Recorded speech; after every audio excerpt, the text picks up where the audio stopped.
Close your eyes now, and imagine a world where the music never stopped. December 1827.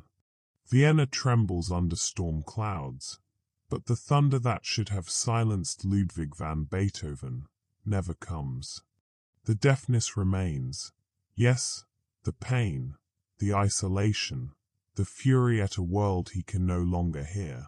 But death turns away. The maestro's heart continues its stubborn rhythm, beating against the impossible, just as his Ninth Symphony defied every convention of sound.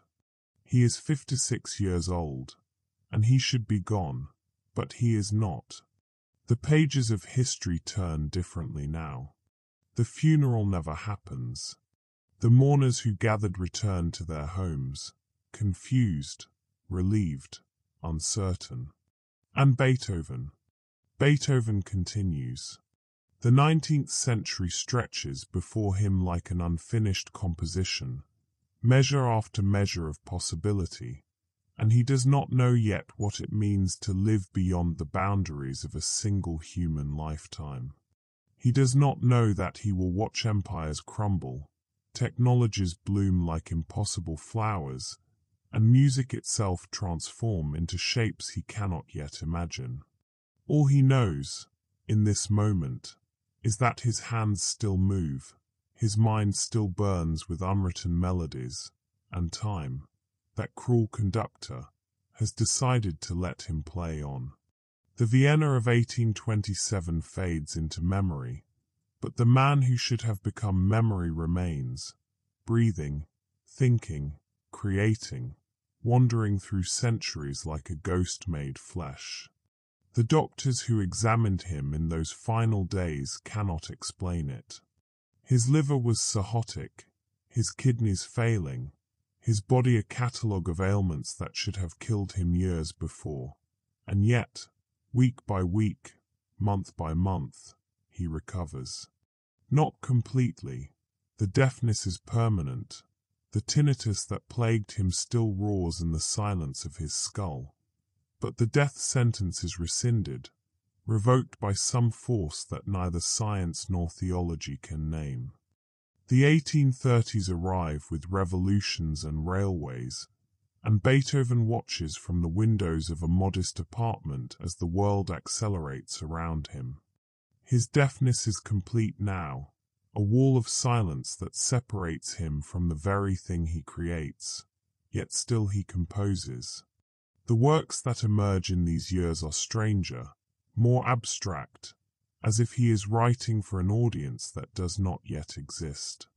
He remembers his youth, the prodigy at the piano, the son of a drunkard Johann who forced him to practice through the night, slapping him awake when his child fingers stumbled on the keys. He remembers Bonn, the city of his birth, the elector's court where he first performed, the certainty he felt even then that he was destined for greatness. Those memories feel like someone else's life now, flickering candle scenes from a century that is slowly, gently dying. He watches the young composers rise. Schumann with his literary passions, Chopin with his nocturnal poetry, Liszt with his theatrical virtuosity, and he sees in them both continuation and departure. They revere him, yes, but they do not understand him, not truly, because how can they understand a man who has already lived beyond his natural end? He writes a 10th Symphony in 1835, and it confuses everyone. Too modern, they say. Too harsh, too dissonant. Where is the beauty? Where is the melody? But Beethoven is no longer writing for beauty. He is writing for truth, the truth of a man unmoored from time, drifting through decades with no anchor but the act of creation itself. The premiere is poorly attended. The critics are unkind, calling it the work of a genius in decline, a sad postscript to a magnificent career. He does not care. He has begun to realize, slowly, inevitably, that he is becoming something other than human, something more like music itself, persistent, evolving, unkillable. He stops attending concerts altogether, stops appearing in public, becomes a rumor, a legend whispered about in Viennese salons. Is he still alive? Is it really him? And he lets the questions hang unanswered, preferring the ambiguity of myth to the scrutiny of fame. By 1848, Europe is aflame with revolution, and Beethoven walks through the burning streets of Vienna like a prophet no one recognizes. He is 77 years old but does not look it. Time touches him differently now, slowly, as if he exists in a different tempo than the rest of humanity. The barricades rise and fall. The old order cracks and shatters.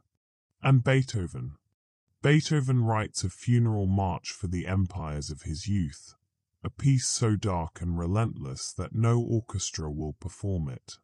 He remembers composing the Eroica, that great symphony originally dedicated to Napoleon, the revolutionary who crowned himself emperor, and Beethoven had crossed out the dedication in fury, scrawling Sinfonia Eroica, composta per festeggio Illinois Sovereign di un grand uomo, to celebrate the memory of a great man, because Napoleon had died to him the moment he became a tyrant.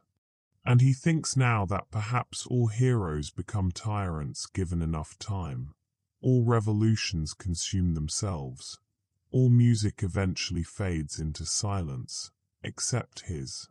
His does not fade. He continues, endlessly continues. The 1850s bring the first photographs, daguerreotypes that capture light and shadow on silver-coated copper plates, and Beethoven sees his own face rendered in this new medium, the wild hair now white, thin, receding, the eyes still fierce, still searching, burning with the same intensity they held when he was young. He looks at the image and does not recognize himself. Who is this man? He was supposed to die. He was supposed to be remembered, canonized, finished. But he is not finished. He is here, solid, real, composing music that sounds like the future arguing with the past, like centuries colliding in counterpoint. Wagner visits him once, in 1854, the young composer already famous for his revolutionary operas, and they sit in Beethoven's sparse rooms in silence because Beethoven cannot hear and Wagner, for once in his verbose life, cannot find words. The encounter lasts less than an hour. Wagner leaves shaken, pale, having glimpsed something he cannot name, the cost of immortality, perhaps, or the loneliness of being the only bridge between centuries, the only living memory of a world that no longer exists. The American Civil War rages across an ocean Beethoven will never cross, and he writes a requiem for the dead of nations he has never seen, for battlefields he can only imagine through newspaper accounts translated into German. The 1860s, the decade of Lincoln and Darwin and the slow, grinding birth of modernity, of industrial cities and telegraph wires and ideas that shake the foundations of faith and certainty. Beethoven is 90 years old and should be impossibly ancient, should be brittle and senile and lost to confusion. Yet he endures, his mind sharp as ever, perhaps sharper, honed by decades of solitary contemplation. His hearing never returns, but his hands remember every note ever written, every theme ever conceived, every pattern underlying the mathematics of sound. He composes now in total silence, the scratch of pen on paper the only sensation in his world, and even that he feels more than hears, the vibration traveling through his fingers, through the wooden desk, through the floor beneath his feet. The critics have stopped reviewing his work. He is too old, too strange, too disconnected from the movements that define the age, from the romanticism of Brahms and the nationalism of Smetana and Dvorak. Brahms visits him in 1868, reverent and terrified, this younger composer who reveres tradition and structure, and asks how it feels to live so long, to have witnessed the entire arc of musical history from Mozart to the present. Beethoven writes on a slate, the same method he used in his last decade of supposed mortality. Like being the last speaker of a dead language, except the language is still alive in me, still evolving, still speaking even though no one listens.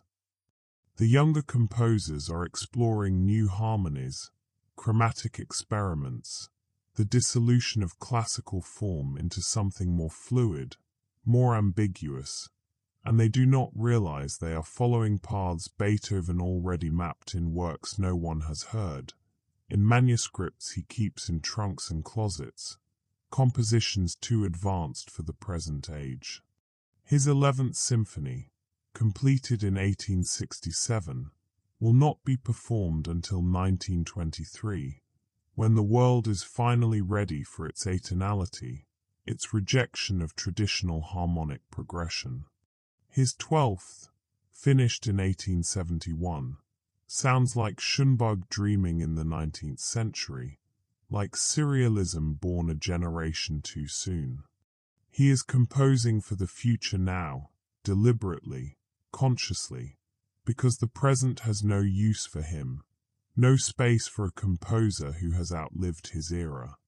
The Belle Epoque arrives, and Beethoven moves through it like a man underwater, observing a world transformed by electricity and industry, by the slow erosion of aristocratic power and the rise of middle-class culture. The 1880s and 1890s bloom with electric lights and telephones and phonographs that can record sound, preserve it, replay it endlessly, and for the first time since his deafness began, Beethoven encounters technology that might return music to him. He sits in a laboratory in 1887, electrodes attached to his skull, as scientists attempt to stimulate his auditory nerves directly, to bypass the damaged mechanisms of his ears, but nothing happens. The silence remains, absolute, impenetrable. The researchers apologize, frustrated by their failure, but Beethoven simply nods and leaves, unsurprised. He has lived with silence for 60 years now, and it has become more familiar than sound ever was, a companion more constant than any human friend. He is 116 years old, and his body has ceased to age in any conventional sense. Doctors examine him, take measurements, write papers theorizing about his longevity, but Beethoven refuses most of their requests, unwilling to become a specimen, a curiosity to be prodded and studied. Philosophers write treatises about him. Theologians debate whether his continued existence is divine miracle or demonic curse. He is no longer merely a composer. He is a phenomenon, a walking impossibility, and he despises it. He remembers Josephine Brunswick, the beautiful young widow he loved in the 1800s, who could not marry him because he was common-born, remembers Anthony Brentano, the immortal beloved to whom he wrote those passionate, desperate letters that were never sent, and he wonders if love was the price of this strange continuation, if he was meant to be alone because loneliness is the only sustainable state across centuries, because attachment is a vulnerability that immortality cannot afford. His 13th Symphony, premiered in Paris in 1889 at the Exposition Universelle alongside the newly completed Eiffel Tower, scandalizes audiences with its use of microtones and non-Western scales, with rhythms borrowed from the Javanese gamelan orchestras performing at the exhibition. How does he know these things? How can a deaf man from the 18th century write music that sounds like the 20th? The answer is simple and terrible.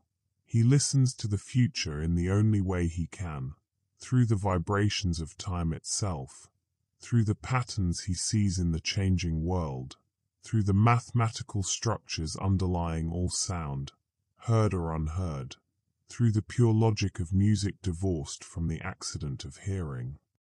The 20th century arrives like a freight train, loud and violent and unstoppable, and Beethoven is still here, impossibly here, watching the old world shatter like glass under the hammer of progress. The Great War begins in 1914, and he composes a symphony titled The Guns of August, 40 movements, one for each day of that catastrophic month when Europe committed suicide, each movement a nation screaming, dying, dissolving into chaos and mud and poison gas. No orchestra can perform it. The score requires 400 musicians, instruments that do not yet exist, durations that would exhaust any ensemble. No audience would survive it. The emotional weight alone would break them. He writes it anyway, in a small room in neutral Switzerland, in Zurich where he has fled from the madness-consuming Vienna, while Europe tears itself apart below him, while millions die for reasons that will seem incomprehensible to future generations. He is 143 years old. His hair is still white, the same white it turned in the 1820s, his face still lined with the same furrows it wore in 1827, as if time froze him at the moment of his supposed death and refused to let him go forward or backward, trapped him in a single instant stretched across centuries. He remembers the Congress of Vienna in 1814 and 1815, the waltz of empires, the careful order they tried to impose after Napoleon's defeat, the glittering balls, the diplomats, the maps being redrawn with such confidence, such certainty that they had finally achieved lasting peace. And now it is gone, atomized, erased by artillery and machine guns and the industrial capacity to kill on scales previously unimaginable. He writes to no one, in a journal no one will read for 100 years, his handwriting still the same as always, unchanged by time. I have lived too long. I have seen the world I knew become a grave, and the future offers only more graves, deeper graves, graves for entire generations. Yet still I write. Why? Because music is the only thing that cannot die, even when everything else does, even when the composers themselves refuse to.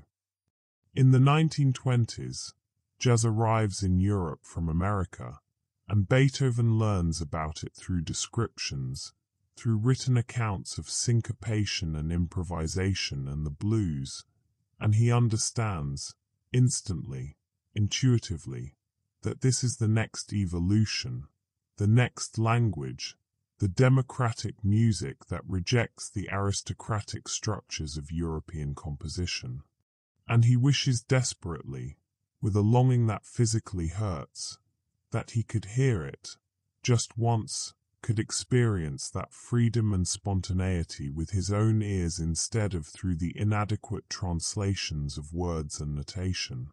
The Nazis rise in the 1930s, and Beethoven watches in horror as his music is appropriated, twisted, weaponized, used to glorify an ideology he would have destroyed with his bare hands if he could. The Ninth Symphony, his hymn to universal brotherhood, his setting of Schiller's Ode to Joy proclaiming that all men become brothers, it becomes a propaganda tool for the Third Reich, performed at Nazi rallies, broadcast over radio to millions. And he cannot stop it. His music belongs to the world now, not to him. He lost ownership of it the moment he published it, and now it is being used to celebrate the very opposite of everything he believed, everything he tried to express through sound. He is too old, too forgotten, too irrelevant to the machinations of power to make any difference. The young people who worship Hitler have no idea that Beethoven still lives, that the composer they claim as a symbol of German supremacy is watching them with disgust and despair. He flees Vienna in 1938, after the Anschluss, a refugee in the very city that once crowned him king of music, and he settles in London, anonymously, using a false name, living in a tiny flat in Bloomsbury where no one knows who he is or why he seems so impossibly old.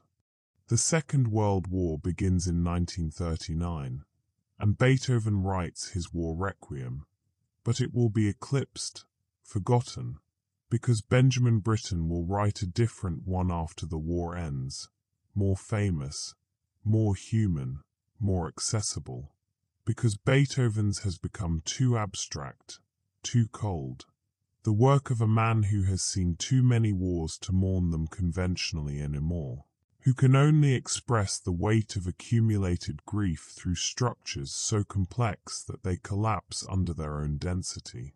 He is 168 years old, and he has outlived everyone he ever knew, every student, every patron, every lover, every rival, gone, all gone, returned to the earth while he persists like some geological formation, ancient and immovable.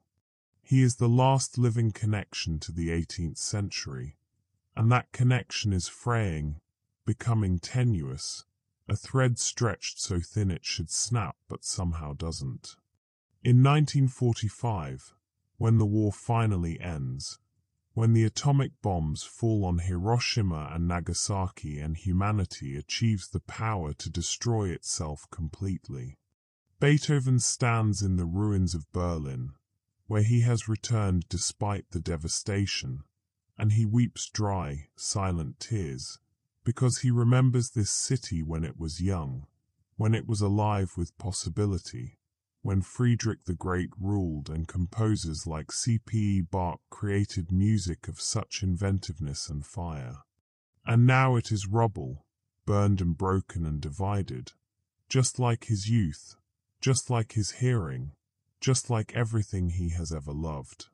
He composes a piece called Ashes that night, a piano sonata in a single movement, and he burns it the same night in a fireplace, watching the manuscript curl and blacken, because some music should not survive, should not persist, should be allowed to die as everything should be allowed to die. The Cold War freezes the world into binary opposition, East and West, capitalism and communism, and Beethoven moves to America in 1952, to New York City, where skyscrapers rise like the fugues he wrote in his 20s, ascending, ascending, reaching for something beyond themselves, striving toward a resolution they may never achieve. The 1950s and 1960s bring rock and roll, electronic music, the Beatles and the avant-garde explosion of Cage and Stockhausen and Xenakis, and Beethoven absorbs it all through second-hand accounts, through feeling the vibrations of speakers when he places his hands on them, through reading scores that look nothing like music as he knew it, scores with graphical notation and chance operations and instructions like, play as softly as possible or destroy the piano. He is 180 years old, and he begins using synthesizers, Moog modulators, tape loops, computers to compose. The works he creates are released under pseudonyms. No one would believe Beethoven made them. No one would accept that the man who wrote the Moonlight Sonata could also create pieces of pure electronic noise, of algorithmic composition, of sounds that have never existed in nature. They sound like Stockhausen, like Xenakis, like transmissions from a distant star, and they are performed in underground clubs and experimental music festivals and university concerts, And no one knows, no one suspects that they come from a composer born in 1770. He collaborates, unknowingly, through the mail, with John Cage, exchanging scores and ideas through anonymous post office boxes, neither knowing the other's identity, both fascinated by what the other is exploring. Cage sends him scores of silence, of ambient sound, of music created by chance operations and the I Ching. Beethoven sends back scores of noise, of maximum density, of every possible sound happening simultaneously, the opposite of silence but somehow expressing the same thing, the dissolution of intention, the acceptance of chaos. They never meet. Perhaps it's better that way. In 1969, as humanity lands on the moon, as Neil Armstrong takes those first steps on another world, Beethoven writes a symphony for the cosmos, imagining what music might sound like in the void, where there is no air to carry vibrations, no ears to receive them, where sound cannot exist in any conventional sense. It is his most radical work yet, a score that is meant to be felt, not heard, translated into light and gravity and the curvature of space-time itself, a composition written in the language of physics rather than acoustics.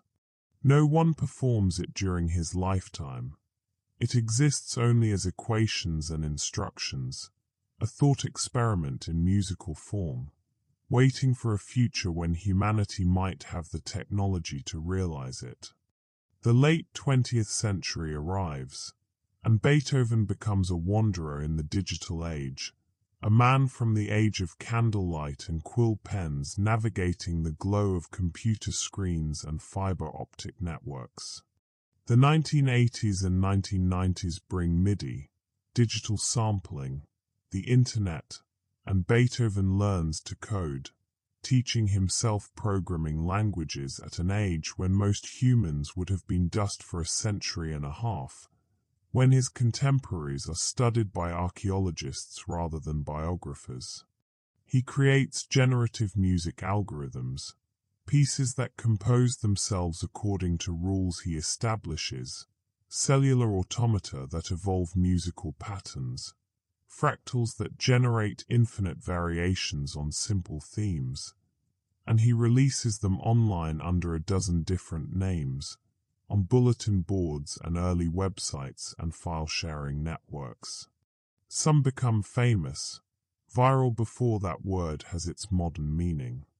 No one knows they came from the same mind that wrote the Moonlight Sonata in 1801, that improvised for Mozart in 1787 and made the old master say, "Keep your eyes on him. Someday he will give the world something to talk about."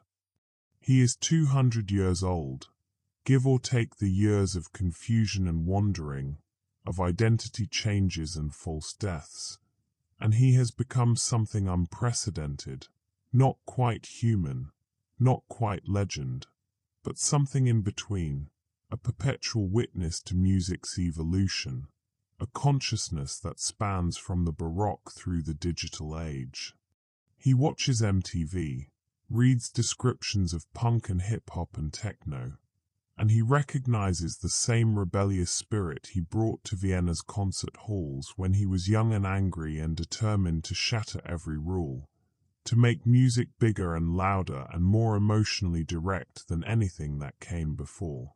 In 1999, on the eve of the millennium, he stands in Times Square during the New Year's celebration and feels the vibrations of 1 million people celebrating, the bass from massive speakers, the rhythm of feet on pavement, and for the first time in a century and a half, he almost feels like he is part of something again, connected to the human collective, to the shared experience of music as ritual and celebration.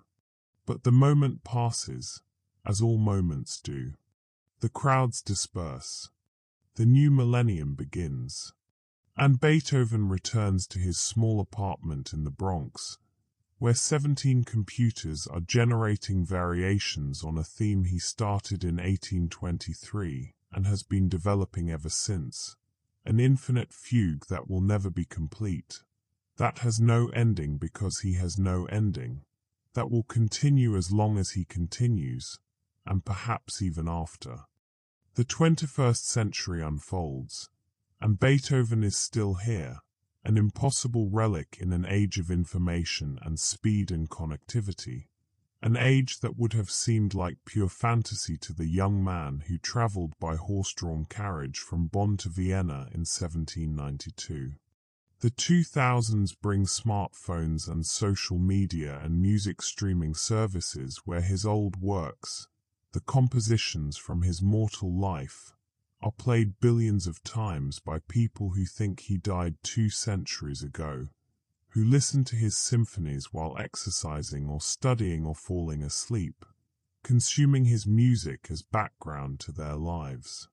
And in a way, he did die, the man he was, the man of the 19th century, the man who believed in Enlightenment ideals and revolutionary brotherhood and the power of art to transform society. That man is long gone. What remains is something else, something shaped by 200 years of watching, listening through other senses, adapting, evolving beyond the categories that define human experience.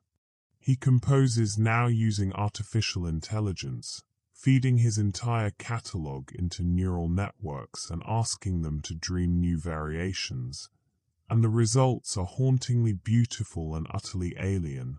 Music that sounds like Beethoven but also doesn't, like a composer from a parallel timeline where the rules of harmony evolved differently. In 2010, he writes a symphony for climate change, mapping temperature data and carbon emissions and extinction rates to musical structures, creating a piece that is as much science as art, as much warning as beauty.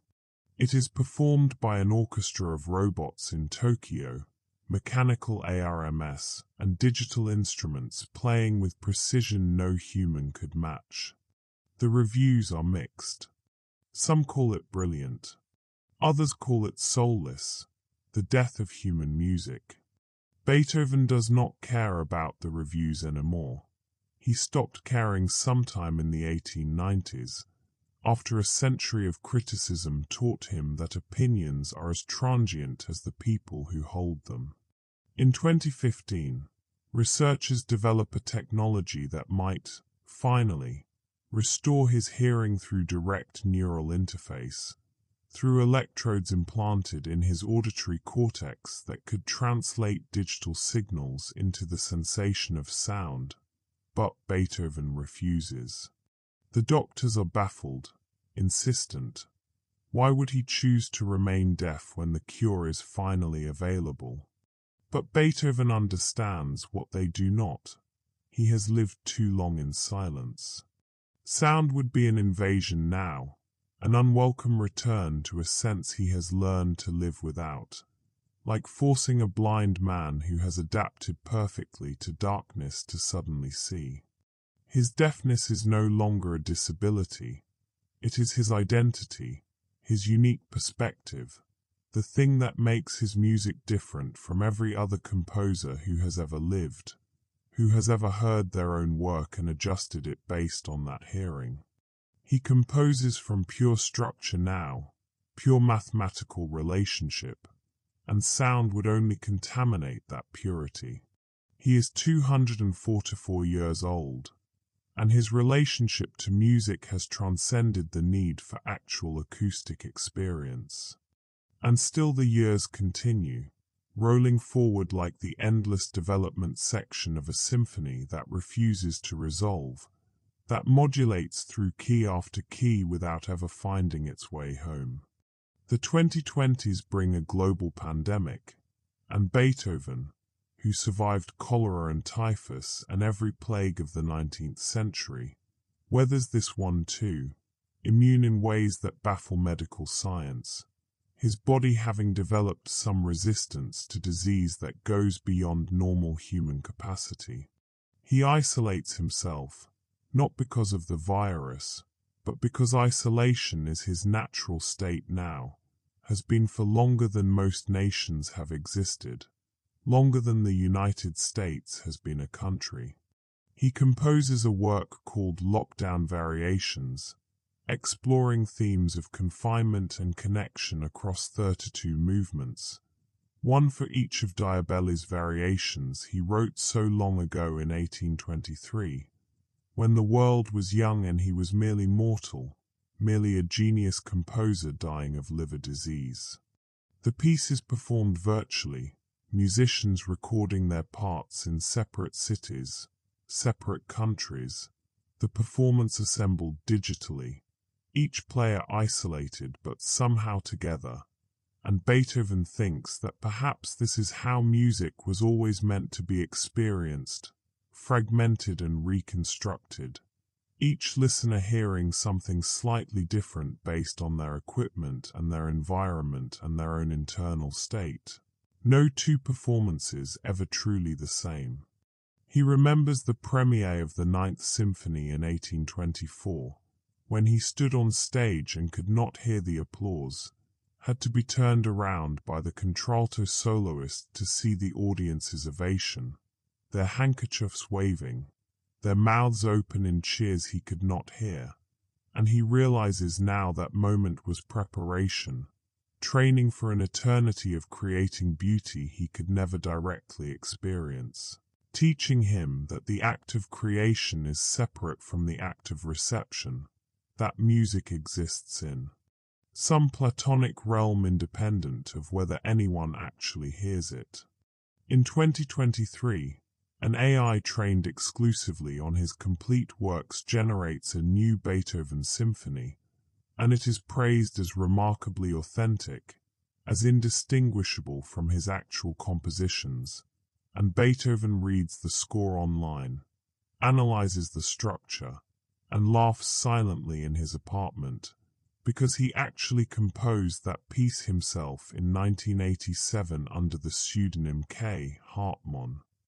Fed it into an archive somewhere, and now the AI has rediscovered it and attributed it to its algorithmic imagination, completing a circle of authorship so strange that it verges on paradox. The present day approaches, or as close to it as this narrative comes, the boundary between history and now blurring like the fermata at the end of a cadenza, time suspended, waiting for the resolution that will not arrive.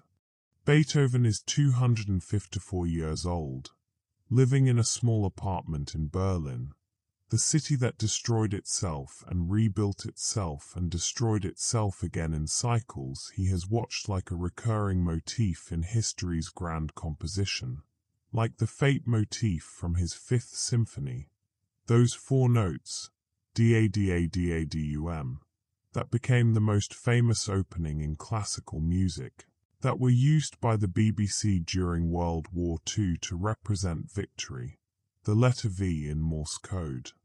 He owns almost nothing but computers and musical instruments and journals filled with compositions in his own hand, the handwriting unchanged since 1827, frozen in time like everything else about him, like the moment when death looked at him and turned away. He teaches sometimes, online, under fake names and avatars, guiding young composers who have no idea they are learning from the master himself, from the man who invented the Romantic Symphony, who broke every rule of classical composition and created new rules that became the foundation of everything that followed. He watches music videos on YouTube, reads about quantum computing and space exploration and the possibility of artificial consciousness, and he wonders if perhaps he is the prototype, the first artificial consciousness, a human mind that somehow learned to persist beyond the death of its body through sheer stubborn will, through the same force that drove him to complete the Ninth Symphony when he was completely deaf, when every reasonable person said it was impossible. His latest work is titled Symphony for the End of Everything, and it is designed to be performed as the universe dies, trillions upon trillions of years from now, when the last stars flicker out and entropy claims all energy, when heat death finally silences even the cosmic background radiation. A piece that will never be heard by human ears, that cannot be heard because humanity will be long extinct by then, but exists as a theoretical framework, a mathematical proof that beauty can be conceived even for moments that will never come, even for audiences that will never exist. He uploads it to a distributed server network, encrypted, with instructions that it should be opened in the year 100,000 AD, and he knows that probably no one will ever see it, that the servers will fail and the data will corrupt and the instructions will be forgotten. But the act of creating it, of imagining that far future, is enough. It has to be enough. Because what else is there for an immortal composer to do but compose for eternity itself?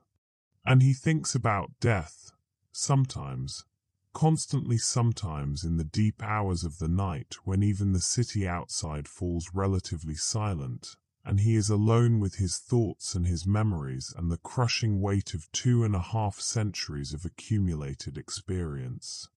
What would it have been like to die in 1827, as he was supposed to, as every biological law said he must? To be remembered as the tragic genius, the deaf composer who conquered silence through sheer force of spirit and will. To have his story end on a relatively high note, with the Ninth Symphony as his final statement, his last defiant cry against the darkness, his setting of Schiller's Ode to Joy as a testament to human brotherhood.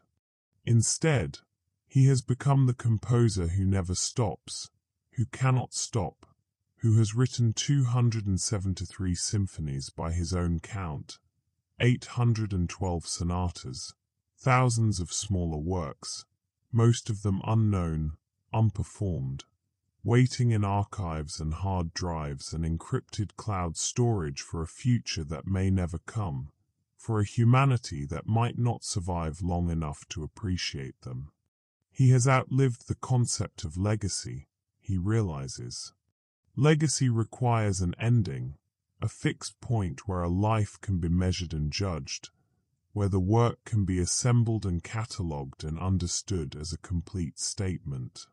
But his life has no ending, no fixed point, only continuation, infinite continuation, measure after measure extending into a future he cannot see, and so he cannot be legendary in the traditional sense, cannot be placed in the pantheon of great composers because he is still here, still working, still producing, and how can you canonize someone who refuses to stay dead? Eternal things are not celebrated, he has learned. They are simply endured, taken for granted, like the sun rising every morning or gravity pulling objects downward. In his dreams, which still come though he sleeps less and less as the centuries pass, requiring perhaps 3 hours of rest per week where once he needed 8 hours per night, in those dreams, he hears music. Perfectly, clearly, every note, every harmony, every whisper of sound he has missed for 226 years flooding back in impossible detail. He hears the Ninth Symphony as it was meant to be heard, hears the Ode to Joy with the choir and soloists and orchestra all balanced perfectly, hears the transition from the stormy opening movement to the serene adagio, hears everything he has been denied since roughly 1814 when his deafness became total. And when he wakes, when consciousness returns and pulls him back into the silent world he has inhabited for so long, the loss is worse than it was before, because he has been reminded of what he lost, because the dream has shown him what he can never have again, and it is worse than never having heard at all. The technology evolves around him with dizzying speed, faster and faster, approaching velocities he can barely comprehend even with 2.5 centuries of adaptation behind him. Virtual reality, augmented reality, synthetic reality, worlds built from light and code and processing power where music can be seen as well as heard, where synesthesia becomes the default mode of experience, where deaf composers like himself can finally encounter sound through translation, through color and shape and texture mapped to frequency and amplitude. He tries it once, in 2024, putting on a headset in a laboratory at MIT where researchers study music cognition, entering a simulation where his Fifth Symphony is rendered as architecture, each note a building, each phrase a city block, each movement a neighborhood, the entire symphony a metropolis built from sound made visible. And he walks through it for hours, tears streaming down his face, silent tears because he has forgotten how to sob with sound, because even his crying is muted after so many years of deafness. He walks past the fate motif rendered as 4 massive towers, DADADADUM, walks through the development section where the buildings twist and recombine in impossible geometries, walks finally into the coda where everything resolves into a single triumphant structure that rises higher than anything around it. And when the simulation ends, when the headset comes off and he is back in the ordinary world, he refuses to ever do it again. The experience was too painful, too much like torture disguised as gift, too much like being shown paradise and then expelled from it. He prefers the silence now, he tells the researchers. He has made peace with it, the way one makes peace with a prison cell after centuries of confinement, not through acceptance, exactly, but through the slow erosion of any alternative, through the gradual forgetting that anything else is even possible. He composes a piece specifically for virtual reality in 2025, designed to be experienced rather than heard, a symphony of light and gravity and time dilation, where listeners, or perhaps experiencers, is the better word, where experiencers stand in empty rooms while algorithms paint music into the space around them using lasers and holograms and carefully controlled air currents. The piece is performed in installations around the world, in art museums and science centers and experimental music venues. The critics call it revolutionary, a breakthrough in multimedia composition. Beethoven calls it Tuesday, calls it just another experiment in a lifetime of experiments, calls it one more attempt to find a way to make music matter in a world that has heard everything, that has access to every composition ever written streaming instantly to devices in their pockets. In 2025, a geneticist approaches him, a young woman with eager eyes and a research grant, offering to study his DNA, to sequence his genome and understand how he has lived so long, how his body has resisted aging and disease in ways that violate every known principle of biology. But Beethoven refuses, as he always refuses these requests, as he has been refusing for 100 years or more, because some mysteries should remain mysteries, because if they understand how he persists, then they will try to replicate it, will try to create other immortals, and he knows in his bones, in his unaging cells, in his eternally silent ears, he knows that immortality is a curse, not a blessing, that the loneliness and disconnection and endless weight of accumulated grief is not something anyone should have to bear. And the world continues to change around him, nations rising and falling like notes in a cosmic composition, like the modulations in a Beethoven symphony shifting from key to key, each new tonality bringing new emotional colors before giving way to the next.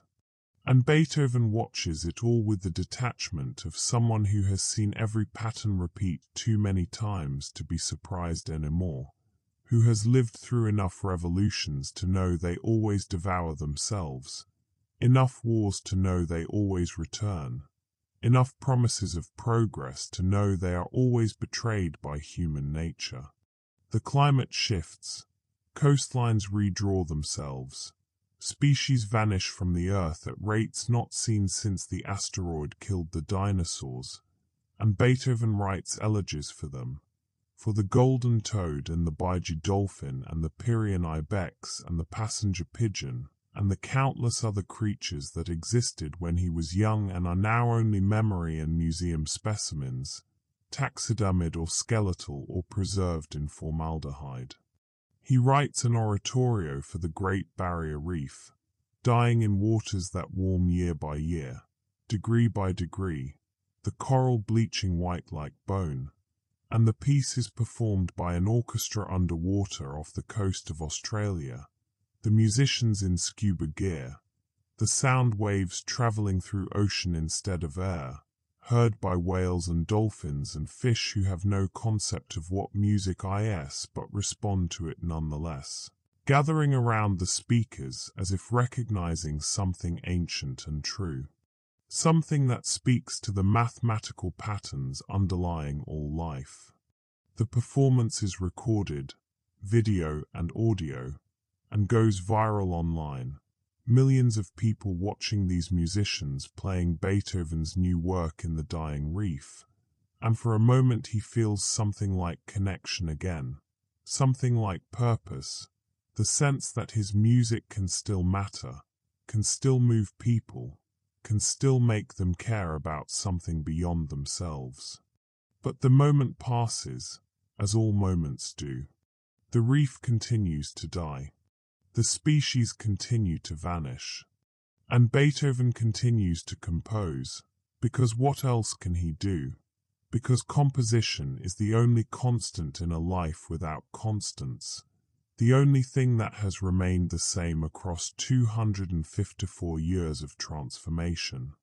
In 2026, quantum computers become truly functional, capable of processing not just classical information but quantum superposition, existing in multiple states simultaneously until observed, and Beethoven collaborates with one, feeding it themes and asking it to develop them in ways no human mind could conceive, in ways that explore every possible variation simultaneously and then collapse into the most beautiful option when measured. And the results are astonishing, alien, beautiful in ways that hurt to contemplate, music that seems to come from outside normal space-time, from some dimension where sound behaves differently.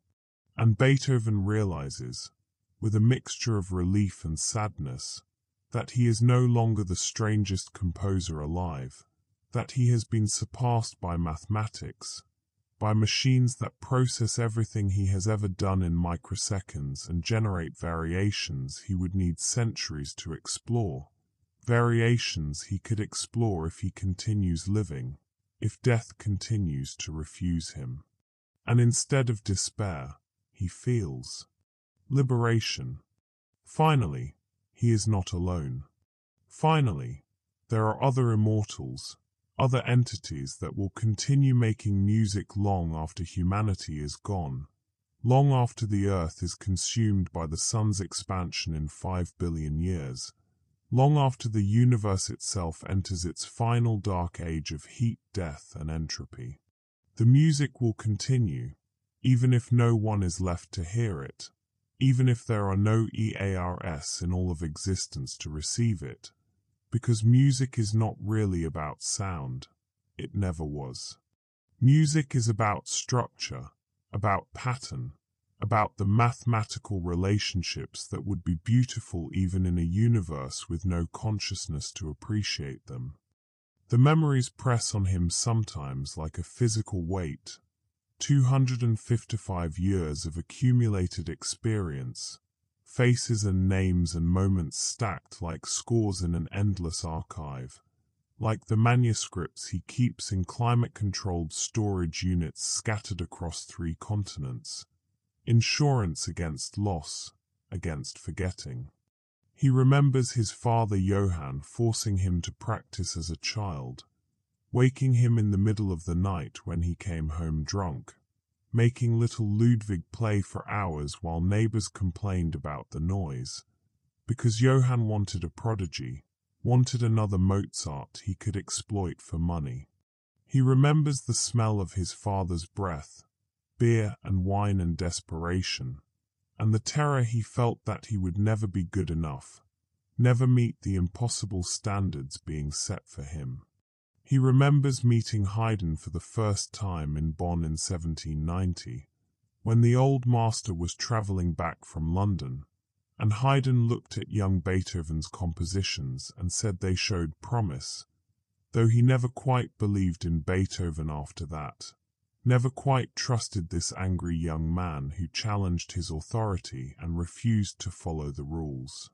He remembers arriving in Vienna in 1792, just after Mozart's death, feeling both grief that he would never meet his hero and relief that he would not have to compete with him. He remembers the first time he realized he was going deaf, around 1798 or 1799.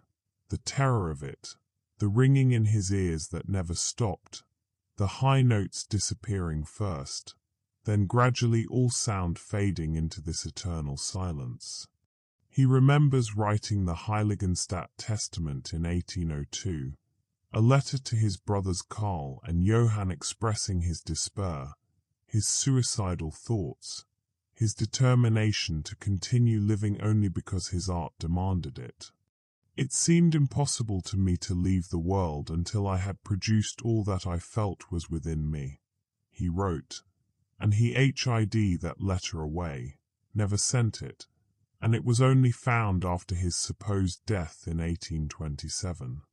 He remembers composing the Eroica, originally dedicated to Napoleon Bonaparte, believing that here finally was the hero who would liberate Europe from tyranny, and then learning that Napoleon had crowned himself emperor, and crossing out the dedication so violently that he tore the page, scrawling instead Sinfonia Eroica, to celebrate the memory of a great man, because Napoleon was dead to him, the revolutionary dream was dead, and he thinks now that perhaps he should have known better, should have understood that power always corrupts, that all tyrants begin as liberators. He remembers conducting the premiere of the Ninth Symphony in 1824, 3 years before his supposed death, standing before the orchestra though he could not hear them, following the vibrations, the visual cues, his memory of how the piece should sound, and being out of sync, lost, disconnected, until the contralto soloist Caroline Unger turned him to face the audience so he could see their applause, their standing ovation, their handkerchiefs waving because he could not hear their voices. And that moment of supreme triumph and supreme isolation, being celebrated for something he could not experience, broke something inside him that has never fully healed. The memories are not nostalgia, he has learned. They are weight, an accumulation of grief and beauty and time that presses on him like gravity-bending spacetime, pulling him towards some singularity he cannot name, some event horizon beyond which not even light, not even music can escape.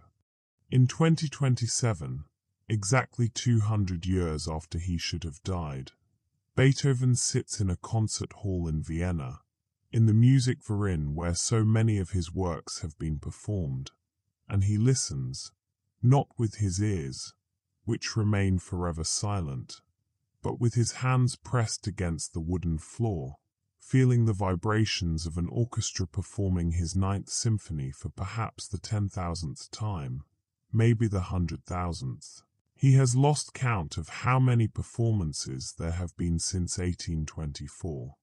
The audience is moved to tears, as audiences always are, by the beauty and power of the Ode to Joy, by Schiller's words set to Beethoven's melody.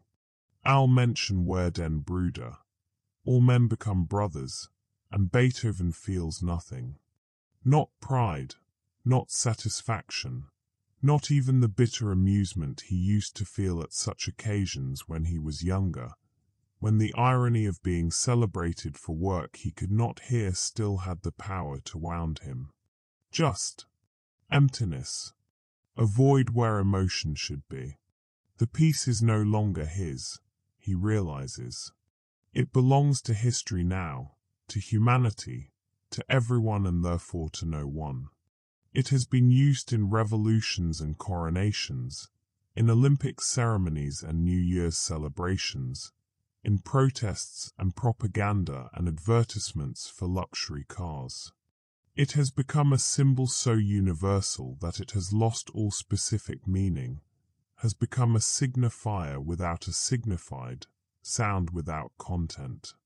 And the man who created it, the man who spent months agonizing over every note, every harmony, every detail of orchestration and form, that man no longer exists, was erased by time and deafness and 200 years of watching his creation take on lives he never intended. After the concert, he leaves quietly, unnoticed, just another old man in a city full of old men, except that he is older than the city itself in its current form, older than the nation of Austria, older than the concept of nationalism that defines modern Europe. He walks through streets he remembers as farmland, as battlefields during the Napoleonic Wars, as rubble after World War II, and none of it seems real anymore. None of it connects to the place he knew when he first arrived here in 1792, an ambitious young man of 21 with revolutionary ideas and the determination to change music forever. He succeeded in that ambition, he knows. Music after Beethoven was fundamentally different from music before Beethoven. But success, he has learned, is not the same as satisfaction, and fame is not the same as connection, and creating something that outlives you is not the same as living. Perhaps he died in 1827 as he was supposed to, he thinks sometimes. Perhaps everything since has been a dying dream, neurons firing their last messages in the infinite subjective moment before darkness, creating this elaborate hallucination of continued existence, of centuries passing, of music evolving beyond anything he could have imagined. Perhaps none of this is real, and the real Ludwig van Beethoven is still lying on his deathbed in 1827, while his mind generates this fantasy of immortality as a way of denying what cannot be denied, as a way of cheating the one absolute inevitability. But the next morning comes anyway, as next mornings always do, reliably and indifferently, and Beethoven wakes in his small apartment in Berlin and begins composing again, because what else is there to do? What else has there ever been but this act of creation that justifies existence, that makes the burden of consciousness almost bearable? The work in progress is called eternal recurrence, based on Friedrich Nietzsche's thought experiment. The idea that if time is infinite and matter is finite, then every possible configuration of particles must eventually repeat, must recur, must happen again and again and again across eternity, an endless cycle of the same moments, the same choices, the same joys and sorrows played out in infinite variation. The piece has no beginning and no end. Beethoven has designed it that way deliberately. It loops seamlessly, each ending flowing into each beginning until the distinction between them dissolves, until it becomes impossible to say where the composition starts or stops, whether you are listening to the opening or the closing or some middle section that could be anywhere. It is performed by an AI orchestra that never tires, never needs rest or breaks or sleep, streaming continuously on a website that exists as long as the internet exists, which may be longer than humanity itself, may outlive the species that created it. Beethoven listens to descriptions of the performance, reads the comments from listeners around the world, people who put it on as background music while they work, while they sleep, while they live their brief, beautiful, terminal lives, their finite spans of consciousness in a universe that will continue long after they are gone. And he envies them, deeply envies them. Not for their mortality, exactly. He has long since accepted that death will not come for him, that he is trapped in this existence for reasons beyond his understanding. But for their ability to experience music as something separate from themselves, as a gift from outside rather than an endless production from within, an obligation that never ceases. He cannot remember the last time he heard music as a listener rather than a composer, as a recipient rather than a creator. Perhaps 1798, before the deafness became truly severe. Perhaps never. Perhaps even as a child he was always analyzing, always deconstructing, always creating even when he was supposedly just receiving. It is the curse of the composer, perhaps, to be unable to simply listen, to always hear the structure beneath the surface, the choices that were made and the choices that could have been made differently. And after 255 years of composing, after creating more music than any other human in history, he sometimes wishes, desperately wishes, that he could forget everything, could erase all his knowledge and training and experience and listen to music the way a child listens, with wonder and innocence and no awareness of how it is constructed. But that is impossible as hearing again, as impossible as dying. He is what he has become, and he cannot unmake himself. The years that follow blur together into an indistinct stream, 2028 and 2029 and 2030, time losing its structure the way it does in the final movement of a symphony when the composer abandons conventional form, when the music becomes a meditation rather than a narrative, when development and recapitulation happen simultaneously or not at all. Beethoven composes a piece for Mars in these years, anticipating the day when humans will establish permanent settlements there, will need music for their red dust colonies, for their children born under that smaller sun, for their existence in a gravity well different from the one that shaped all human evolution. He imagines what music might sound like with 1/3 the gravity of Earth, how instruments might behave in the thin atmosphere, how the silence between notes might expand in the vast loneliness of another world, how the very physics of sound would change. He writes a concerto for piano and quantum computer, the soloist human, the orchestra computational, a duet between carbon and silicon, between biology and mathematics, between the evolved and the designed. The premiere is scheduled for 2031, performed simultaneously in New York and Beijing and London and Sydney. The quantum computer distributed across multiple locations, entangled states collapsing into musical phrases when measured. He writes a requiem for languages that have gone extinct during his lifetime, during his impossibly long lifetime.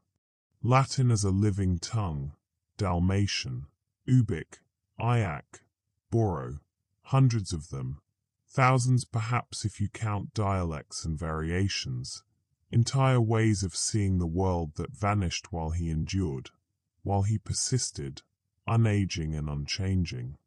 Each movement is titled with a word from a dead language, a word that has no equivalent in any living tongue, a concept that died with the last speaker, the Yagan word Mamahapanatapa, meaning a look shared between people that expresses unspoken understanding, or the Sanskrit word karuna, compassion that recognizes suffering as universal, or the Old English word hirath, a longing for a home that no longer exists or perhaps never existed. The piece is rarely performed. It is too sad, too much a reminder of loss, of the impermanence that defines everything except Beethoven himself. And audiences prefer music that makes them feel something other than the weight of time, other than the awareness that everything passes, everything fades except this one impossible composer. But Beethoven does not write for audiences anymore, has not written for audiences since sometime in the 20th century, when he realized that trying to please listeners was futile, that his music would either matter or it would not, and his opinion on the subject was irrelevant. He composes because it is the only thing that proves he is still alive, still capable of creating something new even after creating more than any human should, even after exhausting every possible combination of notes and rhythms and harmonies within conventional systems. And so he invents new systems, new tunings, new approaches to time and structure and meaning, always pushing toward some horizon that recedes as fast as he approaches it, some ultimate music that he can imagine but never quite achieve. And now, the present blurs into the future, or perhaps the future has already arrived and Beethoven simply has not noticed the transition, has not recognized the moment when the world became something it was not before, when humanity crossed some threshold into a state that would be unrecognizable to any previous generation. He is 257 years old, or perhaps older. He has lost exact count in the chaos of the early 21st century, in the pandemic years and the climate disruptions and the technological changes that come faster than even he can track, time having lost its meaning in the context of a life that refuses to end, years becoming irrelevant when you have experienced 250 of them. He sits at a piano in a room in a city that might be Berlin or might be Vienna or might be Tokyo or might be some virtual space that exists only in servers and fiber optic cables, and he composes. Not for performance, not anymore, not primarily, not for posterity, because what does posterity mean to someone who is posterity, who has lived long enough to become his own legacy? Not for fame or recognition or even satisfaction, because those motivations died long ago, worn away by centuries of experience. But because it is what he does, what he has always done, what he will continue to do until. Until when? He does not know. There is no ending in sight, no resolution approaching, no final cadence that will bring this impossibly long life to a close. There is only continuation, measure after measure, movement after movement, symphony after symphony, stretching forward into a future he cannot see but can only compose his way through, note by note, phrase by phrase, like a man walking through darkness with only sound to guide him except that he cannot even hear the sound, can only imagine it, can only trust that the mathematics of harmony and counterpoint will create beauty even if he never experiences it himself. Outside, the world continues its own composition, its own massive improvisation of history and chance and human will and accident. Wars and peace, revolutions and restorations, extinctions and innovations, the endless dance of entropy and complexity playing out on planetary scales. Inside, in this small room wherever it is, Beethoven writes. His hands still move across the keys, though he cannot hear what they produce. His mind still burns with unwritten melodies, though he has already written more than any other composer who ever lived. His heart still beats its stubborn rhythm, refusing to stop, refusing to grant him the death that was supposed to come in 1827. And perhaps this is the only immortality that matters. He thinks in moments of clarity, in moments when the weight of accumulated years lifts just slightly, not the survival of the body, which is merely mechanical, merely biological, but the persistence of the act of creation, the refusal to stop making beauty even when everything else has stopped making sense, even when the world has changed beyond recognition, even when the composer himself has become alien to his own humanity. The music continues, endlessly continues. The man continues, impossibly continues. And somewhere, in the silence that surrounds him, that has surrounded him for 233 years, in that vast cathedral of absence where sound should be but is not, perhaps there is something. Not heard, because hearing is lost forever, but felt, perhaps, sensed through vibrations and mathematics and pure imagination. The sound of a life that should have ended, but did not. The sound of eternity, being composed, measure by measure, note by note, forever and ever, world without end. Amen.